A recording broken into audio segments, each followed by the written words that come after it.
आप देख रहे हैं मिड कैप मंत्रा और अब बात करेंगे ऑटो सेल्स नंबर्स की। बाजार की नजर 1 अगस्त को आने वाले ऑटो बिक्री के आंकड़ों पर टिकी हुई है। कैसे ये नंबर्स आ सकते हैं बताने के लिए यतिन मोता हमारे साथ मौजूद हैं। तो यतिन, क्या एक्सपेक्टेशंस हैं? देखिए, सोमवार को ऑटो सेल्स के बिक्री के आंकड़े आएंगे जुलाई महीने के लिए और अच्छे एक्सपेक्टेड हैं। जहां तक कि ट्रक सेगमेंट का सवाल है, medium and heavy commercial vehicles का सवाल है, बिक्री अच्छी रहने का अनुमान है क्योंकि इन जनरल फ्रेट रेट्स भी अच्छे हैं और बेस छोटा है।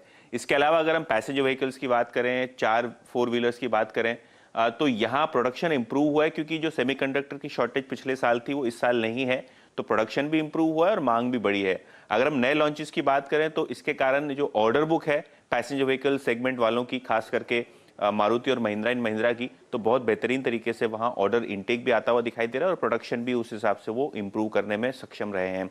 2 व्हीलर स्पेस और ट्रैक्टर सेगमेंट थोड़ा बहुत वीक रहेगा क्योंकि एक तो ट्रैक्टर की बिक्री इतनी खास नहीं हो पाई है महीने में, और 2 व्हीलर की बात करें तो रूरल मार्केट अभी भी वीक है। चलिए आपसे एस्टिमेट डिस्कस कर लेते हैं।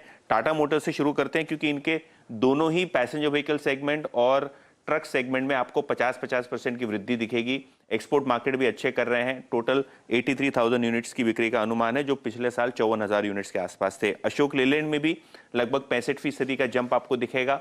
पिछले साल का बेस भी छोटा है और मांग भी इस टाइम आपको कमर्शियल व्हीकल्स की अच्छी होती हुई दिखाई दे रही है।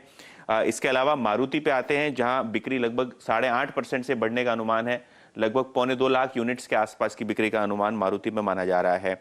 M&M ऑटोमोटिव सेगमेंट पिछले महीने की तरह ही लगभग 54-55 हजार यूनिट्स के आसपास की बिक्री का अनुमान है। अगर हम ट्रैक्टर सेगमेंट की बात करें तो लगभग 15% की डिक्लाइन का एक्सपेक्टेशन है और एस्कॉर्ट्स में भी लगभग आपको 10-12% की डिक्लाइन ही आती हुई दिखाई देगी क्योंकि ट्रैक्टर का सेगमेंट जो है थोड़ा बहुत बेस इफेक्ट से भी जूझ रहा है और डिमांड से भी जूझ रहा है। 2 व्हीलर्स पे आते हैं जहां बजाज ऑटो में लगभग 8-8.5% की वृद्धि का अनुमान है। आइशर मोटर्स, रॉयल एनफील्ड की बिक्री लगभग 35% बढ़ने का अनुमान है। हीरो मोटोकॉर्प क्योंकि रूरल मार्केट एक्सपोजर बहुत ज्यादा है और कोई ज्यादा यहाँ वो कर नहीं पाए हैं, तो ऑलमोस्ट फ्लैट सेल्स जो है फ्लैट होने की उम्मीद है। और TVS Motors export markets buoyant हैं और जनरल स्कूटर सेगमेंट अच्छा कर रहा है उनके लिए, और इसी वजह से लगभग 3,15,000 यूनिट्स के आसपास की बिक्री का अनुमान है जो लगभग 12.5-13% की वृद्धि आपको ईयर ऑन ईयर बेसिस पे आती हुई दिखाई देगी। शुक्रिया यतिन आपका ये डिटेल्स बताने के लिए। तो ये एक्सपेक्टेशंस हैं जिसमें मीडियम कमर्शियल जो सेगमेंट है, साथ ही साथ जो पैसेंजर व्हीकल सेगमेंट है वो अच्छा परफॉर्म कर सकता है। ट्रैक्टर की सेल्स बेटर रह सकती है।